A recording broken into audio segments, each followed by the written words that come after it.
Au tri des déchets, les Vendéens sont les champions de France. Ici, on trie 120 kg d'ordures par an et par habitant.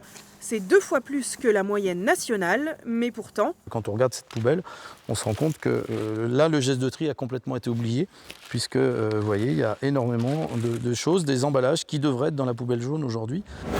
à l'intérieur des poubelles grises qui transitent dans ce centre, on trouve 38,2% d'ordures ménagères. Plus embêtant, il y a aussi 27,5% de déchets à trier et 34,4% de biodéchets. Concrètement, les 2 tiers de ces détritus n'ont rien à faire là. On est sans arrêt à faire de la prévention, à faire de l'animation pour justement comprendre ce geste de tri.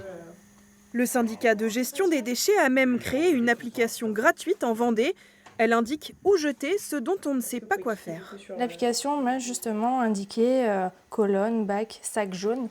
Donc moi dans ma région c'est sac jaune, donc c'est ce qui fait qu'au final je vais pouvoir le mettre directement ici.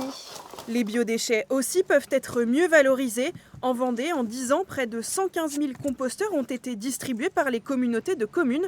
En Pays de Mortagne, c'est près d'une famille sur 2 qui est équipée. Forcément, fait moins de déchets à ramasser. C'est très bon pour la planète en termes de production de déchets, parce que ces déchets qui sont produits, ces ordures ménagères, il faut les enfouir. Et donc, moins on en enfouit, plus on préserve notre planète.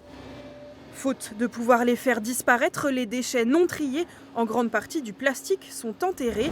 En 2025, les communes françaises devront avoir divisé par 2 leur volume par rapport à 2010.